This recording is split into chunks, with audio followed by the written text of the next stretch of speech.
السلام علیکم ورحمۃ اللہ وبرکاتہ نحمدہ و نصلی علی رسولہ الکریم اما بعد فاعوذ باللہ من الشیطان الرجیم بسم اللہ الرحمن الرحیم رب اشرح لی صدری ویسر لی امری واحلل عقدۃ من لسانی یفقہوا قولی۔ 28واں پارہ اور ہم کر رہے ہیں سورۃ تغابن۔ آئیے تلاوت سنتے ہیں آیت نمبر 11 سے لے کر 18 تک کی۔ سورة التغابن۔ اعوذ باللہ من الشیطان الرجیم، بسم اللہ الرحمن الرحیم۔ ما اصاب من مصیبت الا باذن اللہ، ومن يؤمن بالله يهد قلبه والله بكل شيء عليم، وأطيعوا الله وأطيعوا الرسول، فإن توليتم فإنما على رسولنا البلاغ المبين، اللہ لا الہ الا هو وعلی اللہ فلیتوکل المؤمنون۔ یا ایہا الذین آمنوا ان من ازواجکم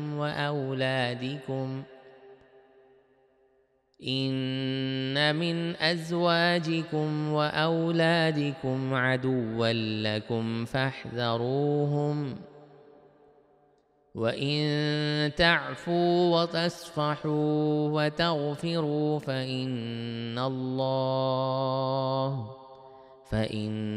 اللَّهَ غَفُورٌ رَحِيمٌ۔ انما اموالکم واولادکم فتنہ، واللہ عنده اجر عظیم، فاتقوا اللہ ما استطعتم واسمعوا واطیعوا وانفقوا خیرا لانفسکم،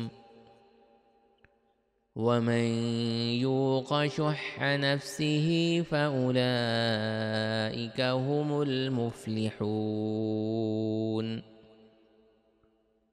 ان تقرضوا اللہ قرضا حسنا یضاعفه لکم ویغفر لکم، واللہ شکور حلیم، عالم الغیب والشہادۃ العزیز الحکیم۔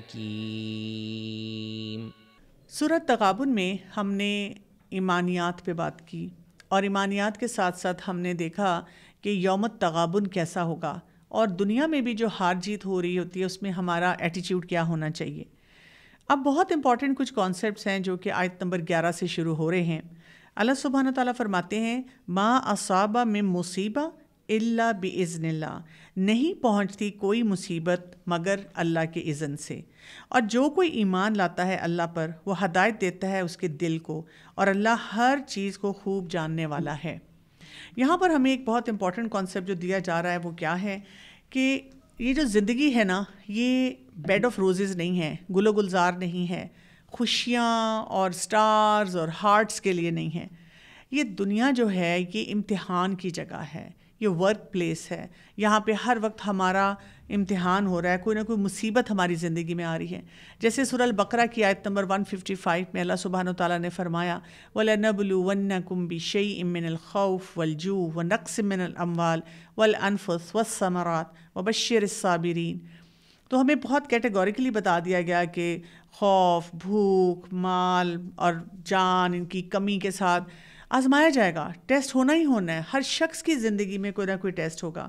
تو ہم دیکھتے بھی ہیں اپنی زندگی میں، کبھی کوئی جسم کا امتحان ہو جاتا ہے، کبھی اولاد کی طرف سے امتحان ہوتا ہے، کبھی کوئی رشتہ دار امتحان بن جاتا ہے، کبھی فائنینسز کا چیلنج آ جاتا ہے، کبھی کوئی جنگ ہوتی ہے، کبھی کوئی نیچرل ڈیزاسٹر ہوتا ہے، زلزلہ ہے، طوفان ہے، کبھی ملکی حالات خراب، خاندان کے حالات خراب، اور کبھی باہر کے جو انٹرنیشنل لیول پہ حالات خراب ہوتے ہیں۔ تو بات یہ کہ یہ جو مصیبت کا آنا ہے یہ تقدیر کا حصہ ہے، اور یہاں پہ جو بتایا گیا کہ اللہ تعالیٰ جو بھی مصیبت آتی ہے بِإِذْنِ اللہ، اللہ کے اذن سے آتی ہے۔ کیوں اللہ تعالیٰ کیوں ہمیں مصیبتیں دینا چاہتے ہیں؟ یہ سوال بہت سے لوگوں کے ذہن میں آتا ہے، اور خاص طور پہ جب ہمیں ایسا محسوس ہوتا ہے کہ ایک مصیبت آئی اور اس کے ساتھ ایک اور ایک اور چین آف ایونٹس ایسے ہو رہے ہیں کہ کہیں پر بھی کوئی بریک نہیں لگ رہا۔ اصل بات یہ ہوتی ہے کہ جو بھی مشکل ہماری زندگی میں آتی ہے وہ ٹیسٹ ہے، امتحان ہے، کیونکہ ہم کئی دفعہ جو اپنی کمفرٹ زون میں رہتے ہیں نا، بہت اچھی زندگی گزار رہے ہوتے ہیں، ہم اس کے ساتھ سوچتے ہی نہیں کہ کرنے والے کام کیا ہیں۔ تو یہ جو مشکلات آتی ہیں یہ ہمیں ہدایت کی طرف لے کر جاتی ہیں۔ انہی مشکلات سے انسان اپنے دل کی سختی کو کم کرنا شروع کرتا ہے۔ پھر یہ کہ دیکھیں جب مشکلات آتی ہیں نا تو انسان کا جو تکبر ہوتا ہے اور انسان اپنے آپ کو بڑی چیز سمجھتا ہے وہ بھی کم ہونا شروع ہو جاتا ہے، ایروگنس کم ہوتی ہے۔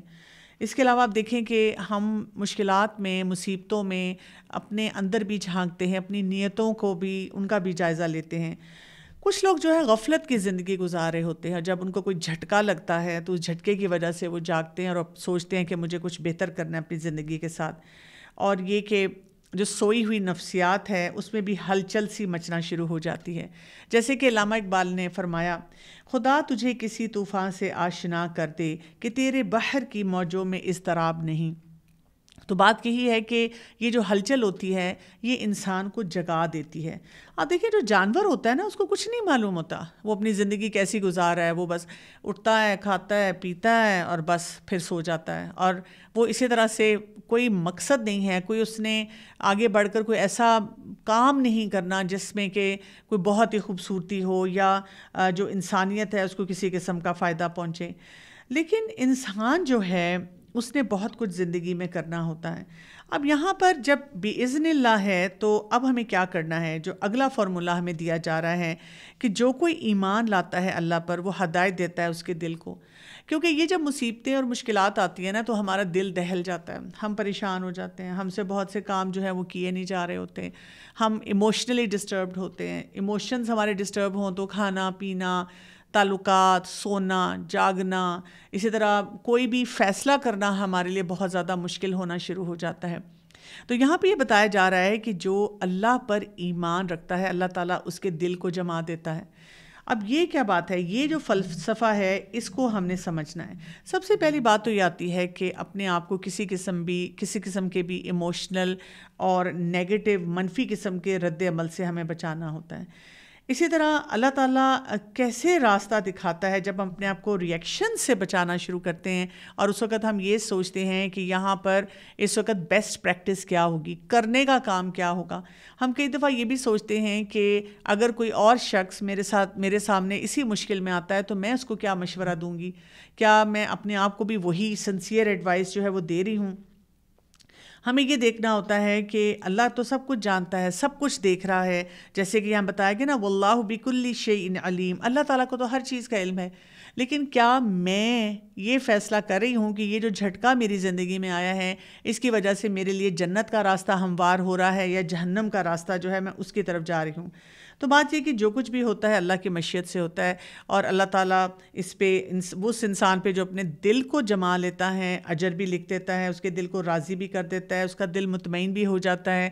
ہم دیکھتے ہیں کہ ایک جیسی مشکل بہت سے افراد پہ آتی ہے اور کچھ لوگ جو ہوتے ہیں بہت ٹھہراؤ اور جماؤ کے ساتھ ان معاملات کو لے کے چلتے ہیں، اور کوئی ایک اور شخص ہوتا ہے وہ اس میں ایسا بے حال ہو جاتا ہے کہ صرف وہ اپنا ہی نقصان نہیں کرتا بلکہ بہت سارے اور معاملات کا بھی بگاڑ جو ہے وہ اس کو بڑھانا شروع کر دیتا ہے۔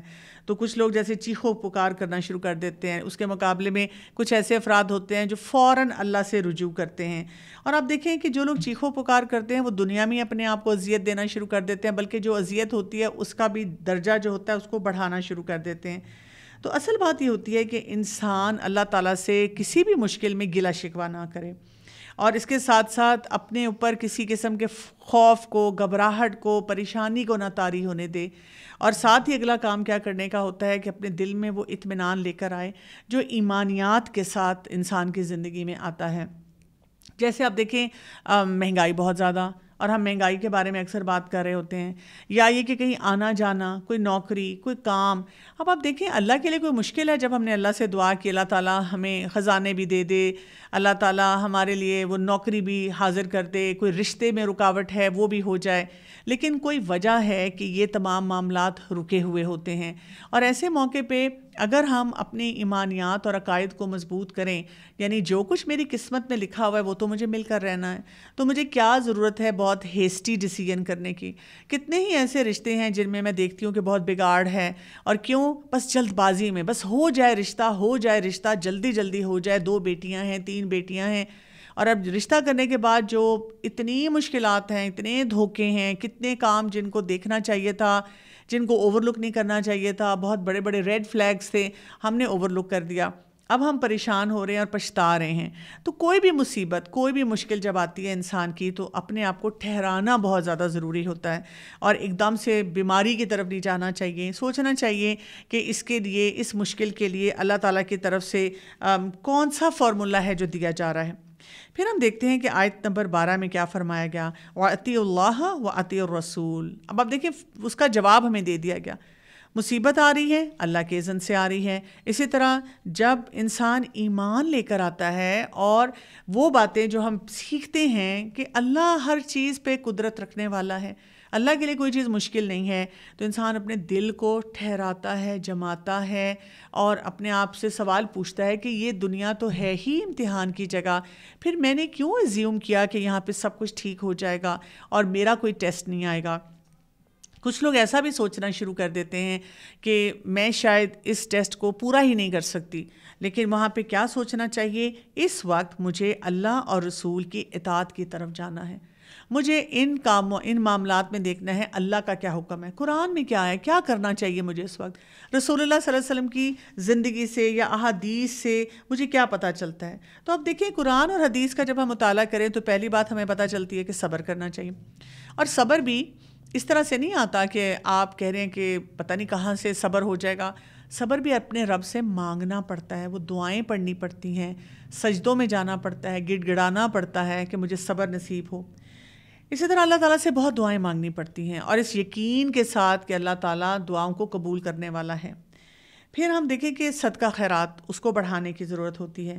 اس کے ساتھ ساتھ استغفار کی کثرت انسان کرے، آیت کریمہ جو ہے وہ پڑھے، اور وہ تمام صحیح طریقے اختیار کرے جن سے انسان اپنے آپ کو کسی بھی مشکل سے بچا سکتا ہے. اس کے ساتھ ساتھ پھر کیا فرما دیا گیا، فَإِن تَوَلَّيْتُمْ، پھر اگر منہ موڑتے ہو تم، فَإِنَّمَا عَلَىٰ رَسُولِنَا الْبَلَاغُ الْمُبِينُ، تو بے شک ہم اوپر ہمارے رسول کے پہنچا دینا ہے کھلم کھلا بات کو. یعنی آپ کو ہر چیز ٹرانسپیرنٹ طریقے سے ڈیلیور کر دی گئی، آپ کو بتا بھی دیا گیا کہ اللہ کا کیا حکم ہے، آپ کو وہ بھی طریقہ سکھا دیا گیا کہ سنت کے مطابق آپ نے کیسے زندگی گزارنی ہے. لیکن ذرا سا ٹیسٹ آپ کی زندگی میں آیا، آپ بکھر گئے، آپ پھیل گئے، آپ پریشان ہو گئے، اور اسی پریشانی میں آپ گرمبل کر رہے ہیں، آپ کہیں ٹھہر ہی نہیں رہے، اور بہت زیادہ بس بے چینیوں کے ساتھ زندگی گزار رہے ہیں.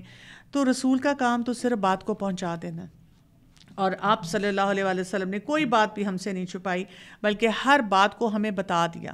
جیسے میں نے آپ کو کہا نا کہ یہ کوئی سرپرائز تو نہیں ہے ہمارے لیے کہ جی کسی کی ایک دم ڈیتھ ہو جائے گی، سرپرائز تو نہیں ہے نا ہمارے لیے کہ کوئی بیماری آ سکتی ہے، سرپرائز تو نہیں ہے نا کہ کبھی کبھی پیسے کے معاملے میں آپ کے اوپر کوئی کرائسس آ سکتا ہے. ہم دنیا میں بہت سے افراد کو اسی طرح دیکھتے ہیں، اور جنازے بھی دیکھ رہے ہیں، لوگوں کو دنیا سے جاتے بھی دیکھ رہے ہیں.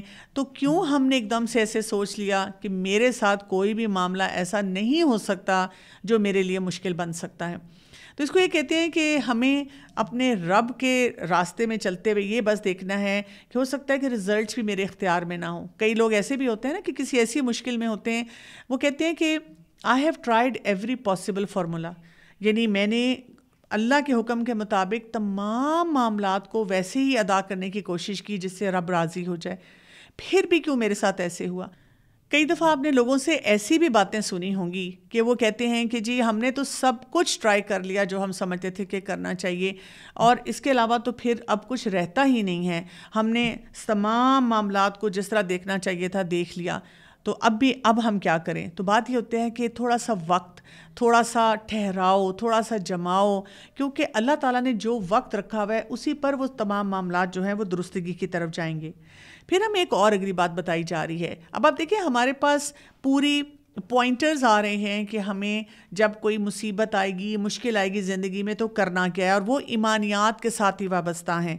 تو اگلا نقطہ ہمیں کیا بتایا جا رہا ہے؟ آیت نمبر 13 کو دیکھیے، اللہ لا الہ الا ہو، اللہ نہیں کوئی الہ برحق مگر وہی۔ یعنی جب ہم کسی مشکل میں یا مصیبت میں گھرے ہوئے ہوتے ہیں نا، تو ہمارا سب سے زیادہ وہ جو ایمان ہوتا ہے نا وہ شیکی ہوتا ہے اللہ تعالیٰ کے بارے میں۔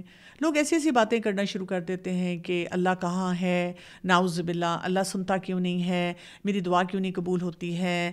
لوگ دین سے متنفر ہونا شروع ہو جاتے ہیں، لوگ دین کو چھوڑنے کے بارے میں باتیں کرنا شروع کر دیتے ہیں کہ ایسے دین کا کیا فائدہ جس میں ساری مشکلات ہی مشکلات ہیں۔ تو یہاں پر ہمیں یہ بتایا جا رہا ہے کہ اللہ تعالیٰ کی عظمت کو پہچاننا ہے کہ نہیں ہے کوئی الہ مگر وہی، اور الہ کون ہوتا ہے؟ جس کی عبادت کی جائے، تو وہ الہ برحق ہے۔ ہم نے ہر حال میں کچھ بھی ہو جائے اپنے رب سے اپنے تعلق کو نہیں توڑنا، اور اس کے لیے کیا کرنا ہے؟ وَعَلَى اللَّهِ فَلْيَتَوَكَّلِ الْمُؤْمِنُونَ، اور اللہ ہی پر پس چاہیے کہ توکل کریں مومن۔ اب یہاں پہ جو امپورٹنٹ بات ہے وہ کیا ہے کہ مصیبتیں تو انبیاء پہ بھی آئی ہیں، ہر انسان پہ بھی آتی ہیں۔ کسی کو دیکھتے ہیں ہمیں لگتا ہے کہ یہ تو بہت خوشیاں منا رہا ہے، لیکن ہمیں یہ نہیں پتا کہ اس کے ساتھ کون سا پیکج لگا ہوا ہے جو اس کو مشکلات میں ڈال رہا ہے۔ تو یہ آیت ہمیں یہ بتاتی ہے کہ ہمیں تمام معاملات کو اللہ کے سپرد کرنا ہوگا، اور اللہ کے سپرد کرنے کے لیے انسان کیا کرتا ہے؟ اپنے رب پہ بھروسہ کرتا ہے، توکل کرتا ہے۔ بات یہ ہے کہ کوئی انسان ایسا نہیں ہے، چاہے ہمیں بہت خوش بھی نظر آ رہا ہے، جس کی زندگی میں مشکلات نہ ہوں۔ انبیاء کی زندگی میں بھی ہم دیکھتے ہیں کہ بہت مشکلات تھیں۔ رسول اللہ صلی اللہ علیہ وآلہ وسلم نے فرمایا، اللہ جس کے ساتھ بھلائی کا ارادہ کرتا ہے اس کو مصیبت میں مبتلا کر دیتا ہے۔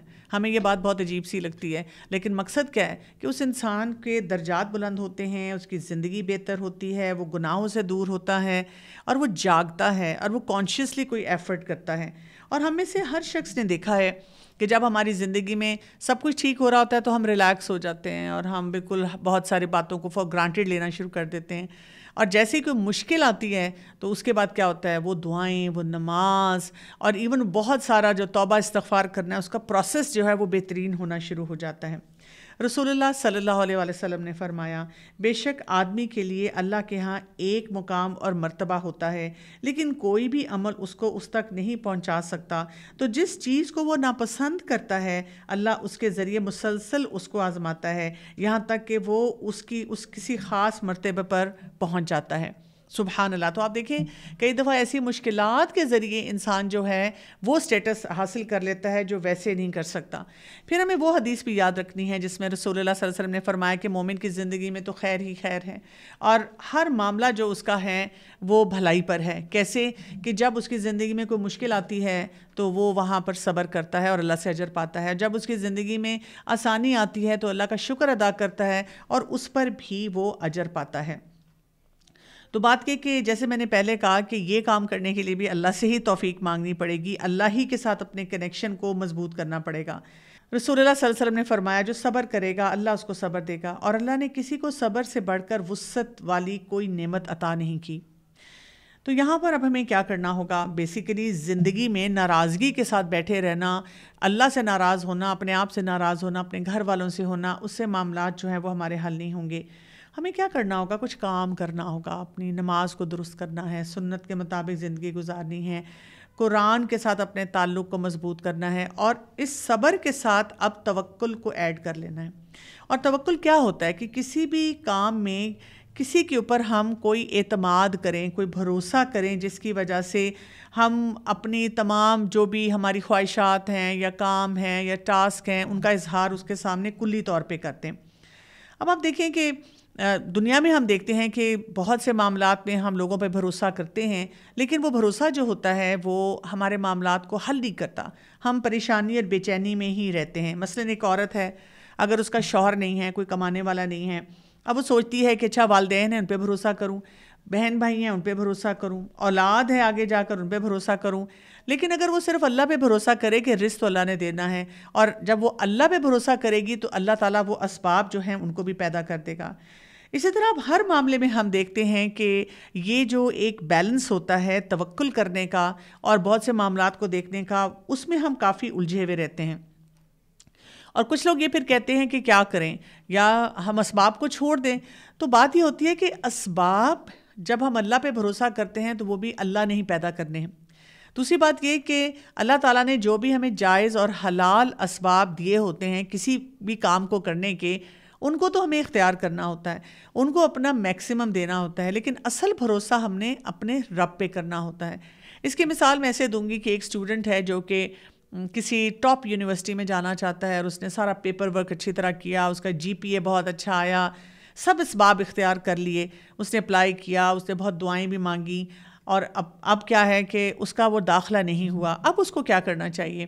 اب اس کے پاس جو بھی دوسری آپشن ہے اس کو پک کرنا چاہیے، کیونکہ وہ تمام اسباب کو صحیح طرح سے اختیار کر چکا تھا، اور جب اس نے اپنے رب پہ بھروسہ کیا تو رب نے اس کے لیے وہ چیز چوز نہیں کی۔ اور ہم تو اکثر ایسی باتیں اپنی ناسمجھی میں کہتے نظر آتے ہیں نا کہ نہیں، جب میری خواہش تھی اور میں نے اللہ تعالیٰ کو بتایا تو اللہ تعالیٰ کو یہ کرنا چاہیے تھا۔ لیکن یہ بالکل اسی طرح سے ہے کہ سردی کے موسم میں ایک بچے کو آلریڈی کھانسی آ رہی ہے، اور اگر وہ اپنے ماں باپ کے سامنے رو رو کے فریاد کر رہا ہے کہ مجھے آئس کریم کھانی ہے، تو والدین آئس کریم نہیں دیں گے۔ تو اللہ تعالیٰ بھی جب ہم اللہ پہ بھروسہ کرتے ہیں تو اللہ تعالیٰ ہمیں اس ڈائریکشن میں لے کر جاتے ہیں جو ہمارے لیے بہترین ہوتی ہے۔ کبھی کبھی جو چیز ہم خواہش کر رہے ہوتے ہیں وہی بہترین ہوتی ہے، تو اللہ تعالیٰ ہمیں اسی ڈائریکشن میں لے کے چلے جاتے ہیں جس کے لیے پھر ہم کہتے ہیں میری دعا قبول ہوگی۔ اور کبھی کبھی جب اللہ تعالیٰ ہمارے لیے بہترین فیصلہ، اس سے زیادہ بہتر فیصلہ کرتے ہیں، تو یہ بات ہمیں کسی طرح سے سمجھ نہیں آتی۔ تو بات یہ ہے کہ ہمیں اپنے رب کی قدرت کو جاننا ہوتا ہے، اور اپنے رب کی قدرت کو جانتے ہوئے ہم نے اپنے معاملات اس کے حوالے کر دینے ہوتے ہیں۔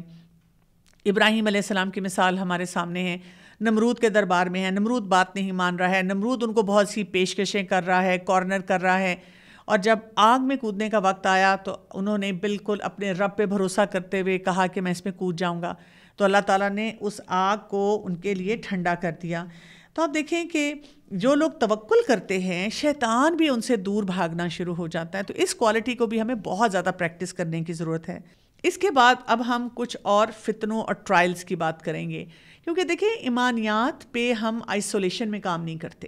اکثر لوگوں کو لگتا ہے نا کہ جب میں نے بات کی کہ مجھے اللہ پہ یقین ہے، توکل ہے، بھروسہ ہے، اور مجھے رسول اللہ صلی اللہ علیہ وسلم سے بہت محبت ہے، اور ٹپا ٹپ میرے آنسو گرنا شروع ہو گئے، بس that's it, I will pass the test. جیسے ہی میں نے کوئی کلیم کیا، میں نے دعویٰ کیا، اب ٹیسٹ آئے گا۔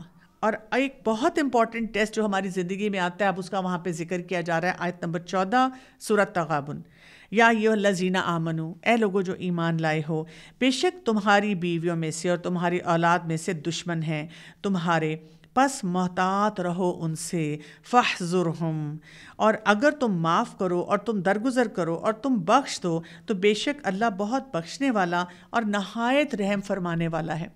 بہت امپورٹنٹ کانسیپٹ جو ہے یہاں پہ دیا جا رہا ہے، یہاں پہ اہل ایمان کو ایک وارننگ، ایک تنبیہ دی جا رہی ہے، اور ان کو یہ بتایا جا رہا ہے کہ آپ اپنے خاندان سے دھوکہ نہ کھائیں۔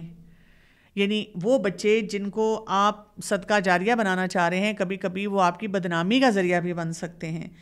اور یہاں پہ دو پیارے رشتے، ازواجکم و اولادکم، زوج بیوی ہو سکتی ہے، شوہر ہو سکتا ہے، اور اولاد، ان کو کہا گیا ہے کہ وہ آپ کے دشمن ہیں۔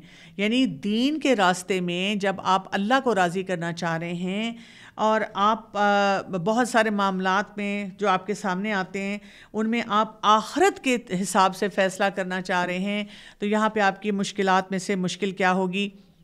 کچھ نہ کچھ ایسے مطالبات آئیں گے ان کی طرف سے جس میں آپ حلال راستے پہ نہیں چل سکیں گے، آپ ان کی محبت کی وجہ سے نیک کاموں کو فالو نہیں کر سکیں گے، آپ کو کئی دفعہ اتنا پریشر ہوگا، آپ کو یہ نہیں سمجھ آ رہا ہوگا کہ مجھے کون سا فیصلہ کرنا ہے، اور اس وجہ سے کیا ہوگا کہ آپ اللہ تعالیٰ کے دین پہ چلنے کے بجائے بہت سی رکاوٹوں کے ساتھ اپنی زندگی گزارے ہوں گے۔ عوف بن مالک ایک عیالدار آدمی تھے۔ جب جہاد پر جانے کا انہوں نے ارادہ کیا تو بیوی بچے ان کے سامنے رونے لگے اور ان کے دل میں رقت پیدا ہوگی، اور کہتے ہیں کہ آپ ہمیں کس کے سہارے چھوڑ کر جا رہے ہیں۔ اس طرح ان کے دل میں نرمی آ گئی اور وہ رک گئے۔ تو آپ دیکھیں کہ ایسے تمام واقعات کے لیے، اور ہماری زندگی میں بھی ہوتا ہے، ہم کئی دفعہ دین پہ چل رہے ہوتے ہیں لیکن اپنے بچوں کی وجہ سے فیصلے کرتے ہیں اور ان کو ایسی ایسی چیزیں دے دیتے ہیں یا ایسے ایسے معاملات کرتے ہیں جو کہ درست نہیں ہوتے۔ جیسے آپ دیکھیں کہ نماز کا وقت آئے تو چھوٹا بچہ جو ہوگا وہ رونا شروع کر دے گا۔ اکثر مائیں جو ہیں اس وقت اپنی نماز کے لیے پریشان ہوتی ہیں۔ بچے بڑے ہو جائیں تو تب بھی ان کے مطالبات جو ہیں وہ ختم نہیں ہوتے، بلکہ وہ کیا کرتے ہیں، ہر بات پہ شکوے شکایتیں کرنا شروع کر دیتے ہیں، اور اگر آپ دین کے کام کر رہے ہوں تو آپ کو ایسی باتوں میں انوالو کرنا شروع کر دیتے ہیں کہ اچھا جی آپ تو دین کا کام کر رہے ہیں، اس وجہ سے ہم پٹ آف ہیں، اس لیے ہمیں انزائٹی اور سٹریس ہوتا ہے۔ اچھا بیویاں بھی کئی دفعہ کہتی ہیں، شوہر بھی بیویوں کو روکنا شروع کر دیتے ہیں کہ لو چھٹی والے دن بھی تم ہر وقت دین کے کام کے لیے آ رہے ہو جا رہے ہو۔ تو بات یہ ہوتی ہے کہ یہ جو معاملات ہیں نا یہ بڑے ہی ڈیفیکلٹ ہوتے ہیں، اور یہاں پہ جو کہا جا رہا ہے فاحذرہم، پس محتاط رہو ان سے۔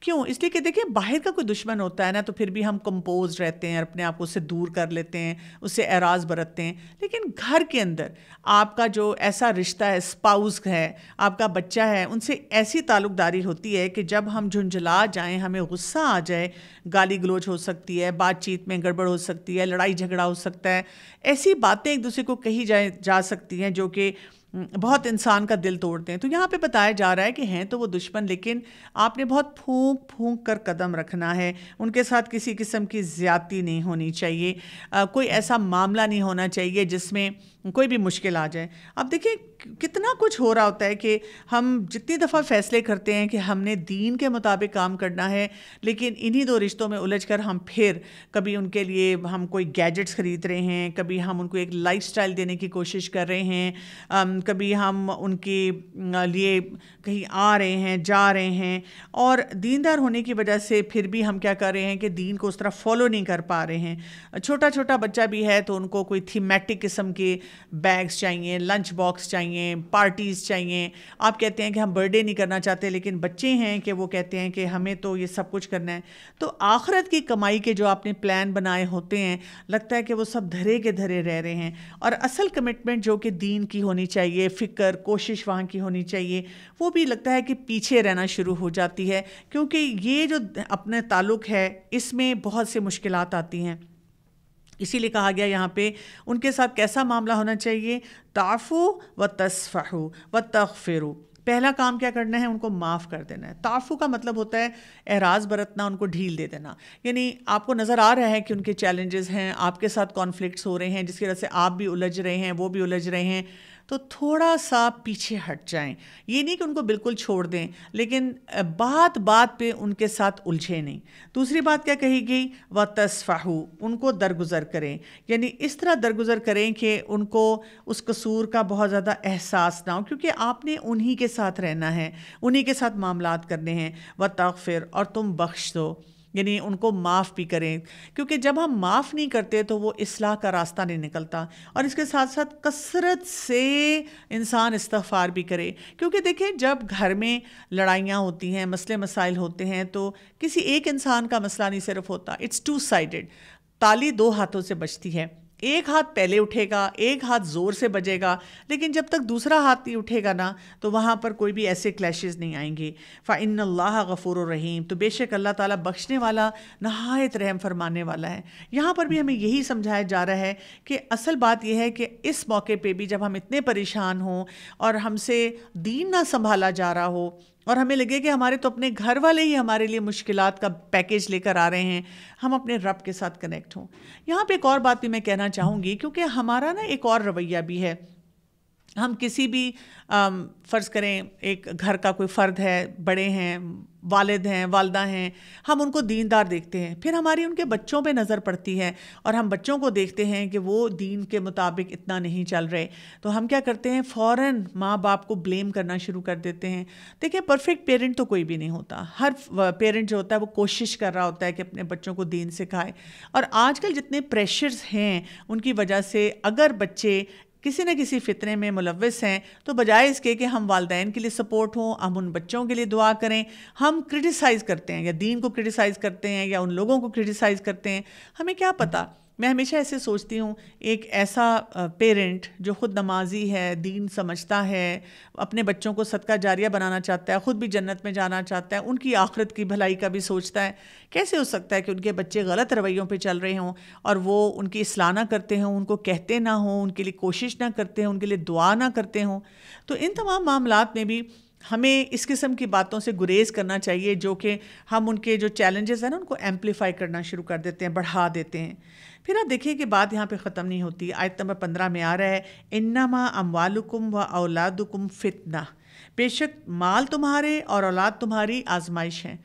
اب آپ دیکھیں اولاد کا ذکر دونوں آیات میں آ گیا، اور یہاں پر اب فیملی کے علاوہ مال کا ذکر بھی آ گیا کہ مال جو ہے وہ بھی انسان کے لیے بہت بڑا ٹیسٹ بن جاتا ہے۔ واللہ عندہ اجر عظیم، اور اللہ اسی کے پاس اجر عظیم ہے۔ تو یہاں پر اب ہمیں کیا پتہ چل رہا ہے کہ دیکھیں امتحان جو ہے اس میں اب اور بھی ایک لسٹ میں چیز شامل ہو گئی ہے۔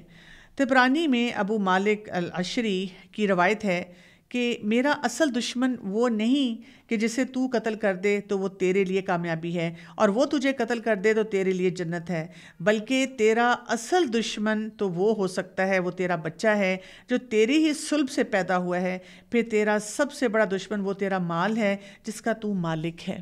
تو آپ دیکھیں کہ کبھی کبھی ہم باہر کے بہت بڑے بڑے چیلنجز کے بارے میں سوچ رہے ہوتے ہیں، اور میں نے بہت دفعہ دیکھا ہے کہ جب بچہ چھوٹا ہوتا ہے نا تو کچھ لوگ جب دین کو پریکٹس کر رہے ہوتے ہیں تو بڑا جا جا کے لوگوں کو بتاتے ہیں کہ ہم تو اس طرح بچوں کو سکھا رہے ہیں اور ہم یہ کام کر رہے ہیں اور اس طریقے سے ڈسپلن کر رہے ہیں، اور جن کے بچے جوان ہو چکے ہوتے ہیں اور وہ کبھی کبھی باغی پنے کی وجہ سے بہت سے غلط فیصلے کر رہے ہوتے ہیں، وہ ان کو دیکھ کر ٹھنڈی سانس لے کر سوچتے ہیں کہ اچھا ذرا بھی آپ کا بچہ ٹین ایج میں آئے گا پھر میں آپ سے پوچھوں۔ اور آپ دیکھیں ٹین ایجز جب ہوتے ہیں ان کے اوپر اس قسم کا ایک یلغار ہے سوشل میڈیا پہ جس کی وجہ سے وہ بہت غلط فیصلے کرتے ہیں، اور ظاہر ہے والدین کے لیے بھی بہت بڑی مشکل آتی ہے۔ رسول اللہ صلی اللہ علیہ وسلم نے فرمایا ہر امت کا ایک امتحان ہے اور میری امت کا امتحان مال میں ہے۔ اب آپ دیکھیں یہی مال، اس کا کنیکشن اولاد کے ساتھ بھی ہوتا ہے، جیسے اولاد جو ہے وہ والدین کو نیکی کے کاموں سے روک دیتی ہے، جیسے علم حاصل کرنا ہے تو سارا پیسہ ادھر لگ رہا ہے، امر بالمعروف نہی عن المنکر کرنا ہے، اس میں بھی آپ دیکھیں ہر وقت لگتا ہے کہ پہلے اولاد کا خیال کر لیں۔ اسی طرح سے کہیں آنا جانا، کوئی اور معاملات، ہر جگہ پہ پہلی سوچ آ جاتی ہے کہ پہلے بچوں کے لیے کچھ نہ کچھ چھوڑ دیں، لیکن بتایا یہ گیا ہے کہ ہمیں ایک بیلنس کریٹ کرنا ہوگا۔ ہر معاملے میں یہ سوچنا ہوگا کہ جب میں دنیا کے لیے ٹیمپٹ ہو رہی ہوں یا اولاد کے لیے میرا جو دل ہے وہ پگھل پگھل کے مجھے کہہ رہا ہے میرے بچے کو کسی قسم کا کمپلیکس نہ ہو جائے، اس کو میں دنیا کی ہر چیز دے دوں، تو میں نے سوچنا ہے کہ اصل چیز تو اللہ کے پاس ہے، اصل اجر تو اللہ کے پاس ہے، اور اس کا ایک کرائٹیرین مجھے دیا گیا، ایک طریقہ کار مجھے واضح کیا گیا ہے، اور میں نے اسی کے مطابق تمام کاموں کو کرنا ہے۔ پھر آیت نمبر 16 آتی ہے، پس ڈرو اللہ سے، فاتقوا اللہ، اللہ کے تقوی کی بات ہو رہی ہے، جتنی استطاعت رکھتے ہو تم۔ یعنی ہمیں کیا کرنے کی ضرورت ہے، ہمیں ہر وقت اپنی کمفرٹ زون کو اسٹریچ کرنا ہے، کمفرٹ زون سے ہمیں بار بار باہر نکلنا ہے۔ یعنی ہم کیا کرتے ہیں کہ اللہ سے ڈر رہے ہیں، بس ہم جتنا ہے اب ہم اس میں اپنے دل کو وہیں پہ آرام سے سجا لیتے ہیں، آرام سے ہم کمفرٹیبلی بیٹھ جاتے ہیں، کوئی گلٹ نہیں ہو رہا، کوئی پریشانی نہیں آ رہی، کوئی اپنے آپ کو پروگریسو نہیں بنا رہے، کوئی نئی چیز نہیں سیکھ رہے دین کے معاملے میں۔ تو یہاں پہ اس لیے بتایا گیا کہ جتنی تم استطاعت رکھتے ہو، اچھا یہ میری کمفرٹ زون بن گئی ہے، اب میں نے اس سے تھوڑا زیادہ کرنا شروع کر دینا ہے، اچھا وہ میری کمفرٹ زون بن گئی ہے، اب میں نے اس سے تھوڑا سا زیادہ جو ہے وہ کرنا شروع کر دینا ہے۔ اور پھر کیا کہا، اور سنو اور اطاعت کرو اور خرچ کرو۔ تو یہاں پہ سننے کے لیے کہا گیا ہے تاکہ ہم اپنے عقائد کو بار بار چیک کریں، ایمانیات کے اوپر ہم کام کریں، اللہ تعالیٰ کیا چاہتے ہیں، کیسے زندگی چاہتے ہیں ہم گزاریں، ویسی زندگی گزاریں، اور اللہ کی اطاعت کریں، اور پھر خرچ کریں۔ انفقوا خیر لانفسکم، خرچ کرو بہتر ہے تمہارے نفسوں کے لیے. اور ساتھ ہی کہا گیا اور جو کوئی بچا لیا گیا شح نفس سے، اپنے نفس کی بخیلی سے. یہاں پہ بہت ہی یہ امپورٹنٹ بات بتائی جا رہی ہے، نفس کی بخیلی. تو کیا کہا گیا؟ فَأُولَئِكَ هُمُ الْمُفْلِحُونَ، تو یہی وہ لوگ ہیں جو کہ فلاح پانے والے ہیں. تو آپ دیکھیں کہ جب ہم اللہ تعالیٰ کے احکامات پہ عمل کرنے کی کوشش کر رہے ہوتے ہیں نا، اور اگر دل کی تنگی آ جائے نا، تو پھر یہ جو امتحان آتا ہے نا وہ اور تنگی دیتا ہے. اسی طرح پھر اگر اولاد، ازواج یا اس کے ساتھ ساتھ مال، اس کے لیے کوئی فیصلے کرنے ہوتے ہیں تو دل کی تنگی کی وجہ سے ہم اور زیادہ غلط فیصلے کرتے ہیں، جو فیصلے ہمیں اطاعت سے، اللہ کی اطاعت سے دور کر دیتے ہیں. تو بات یہ ہے کہ اگر دل بڑا ہوگا نا تو پھر ہم بہت سے معاملات کو صحیح طرح سمجھیں گے بھی. دل بڑا ہوگا تو یہ بیلنس بھی لے کر آئیں گے کہ کہاں پر اس وقت ہم نے اپنے گھر والوں پہ خرچ کرنا ہے اور کہاں پر ہم نے اب اللہ کے راستے میں خرچ کرنا ہے. دل بڑا ہوگا تو ہم بہت سے معاملات میں اپنے دل کو بیلنس میں رکھتے ہوئے اپنے فیصلے لے کر چلیں گے. اور پھر اسی لیے آیت نمبر 17 میں فرمایا اگر تم قرض دے دو اللہ کو قرض حسنہ. آپ سوچیں نا کہ اگر آپ کی والدہ ہیں اور وہ کہیں کہ تم مجھے قرض دے دو اور میں تمہیں لوٹا دوں گی، ہائے دل کو بات نہیں لگ جائے گی کہ میرے اماں ابا جن کا حق ہے مجھ پہ وہ مجھے ایسے کہہ رہے ہیں؟ ہائے مجھے تو شرم آ جائے گی. نہیں آپ لے لیں، جو لینا ہے لے لیں. کہاں اللہ کی ذات، اللہ تعالیٰ کیا کہہ رہے ہیں؟ ان تقرضوا اللہ قرضا حسنا، کہ تم اگر قرض دو اللہ کو قرض حسنا. اللہ تعالیٰ اللہ کی راہ میں کچھ بھی دینے کو کہہ رہے ہیں کہ یہ میرے اوپر قرض ہے، میں اس کو لوٹاؤں گا. آپ دیکھیں دنیا میں اگر کبھی ہم سے کوئی پیسے مانگے تو ایک دفعہ ہم دے دیں گے، 2 دفعہ دے دیں گے، بعد میں ہمیں فکر پڑ جائے گی، ہم کہیں گے ہائے اللہ اس نے پھر پیسے مانگ لیے، اس نے واپس نہیں کرنے. دے بھی رہے ہیں، اوپر سے ایک سوشل اسمائل بھی دے رہے ہیں، لیکن اندر سے دل ڈر رہا ہے. اللہ کو دیتے ہوئے تو کبھی ڈر بھی نہیں لگتا. کیوں؟ پتہ ہے اللہ نے واپس کرنا ہی کرنا ہے. اللہ تعالیٰ کو تو ہمارے پیسوں کی ضرورت نہیں ہے، اللہ تو ہمیں پش لگا کر موٹیویٹ کر کر ہم سے یہ کام کروا رہے ہیں. کیونکہ یہاں پہ اسی لیے کہا گیا وہ کئی گناہ کر دے گا اس سے تمہارے لیے اور وہ بخش دے گا تمہیں. تو ہمیں کیا کچھ چاہیے؟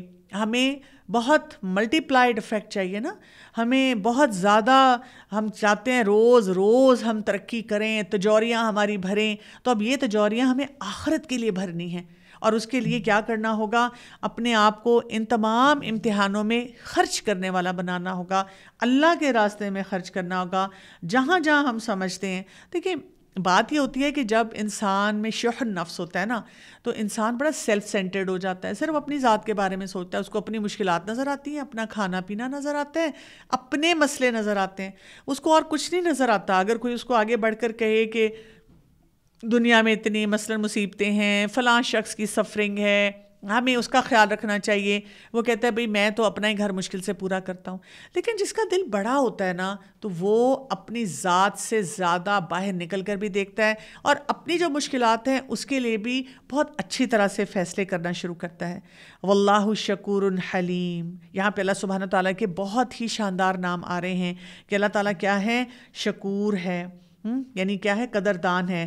یعنی ہم بہت تھوڑا سا کرتے ہیں. کیا کرتے ہیں ہم؟ اللہ تعالیٰ کی جو شان ہے اس کے مقابلے میں ہماری جو quantity and quality of deeds ہیں وہ کیا ہیں؟ کیسے اعمال ہیں ہمارے؟ نہ تو ہم نمازیں اس طرح پڑھ رہے ہیں، ٹوٹی پھوٹی بھاگم دوڑ میں نمازیں پڑھ رہے ہیں. صدقہ خیرات بھی ہم کتنا کر دیتے ہیں. ہم اپنا کمپیئر کر سکتے ہیں کہ کتنا ہم اپنے گھروں میں لگا رہے ہیں اور کتنا ہم اللہ کے راستے میں دے رہے ہیں. اسی طرح قرآن کی تلاوت ہم کرتے ہیں، کوئی بھی چیز دیکھ لیں.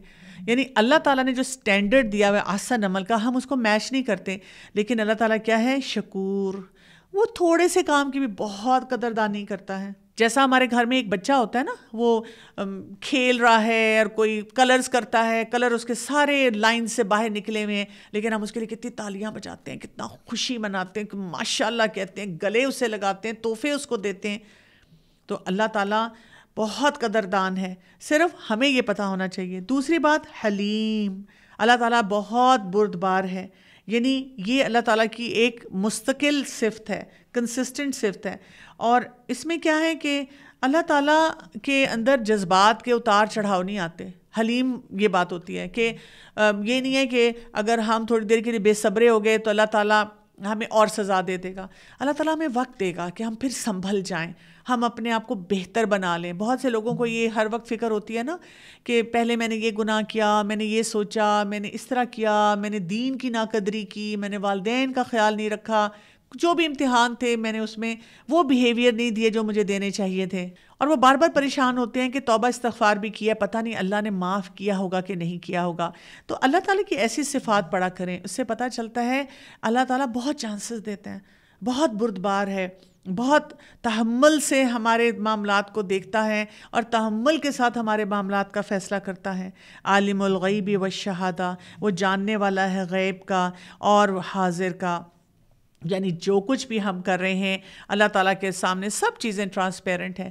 جو چھپا ہوا ہے وہ بھی ٹرانسپیرنٹ ہے, جو ہم بتا کے کر رہے ہیں, دکھا کے کر رہے ہیں, اللہ کو دکھا رہے ہیں, دل میں اللہ سے بات کر رہے ہیں, اللہ تعالیٰ کو وہ بھی سب کچھ پتہ ہے. العزیز, اللہ تعالیٰ زبردست ہے, تمام عزت تمام غلبہ اسی کا ہے.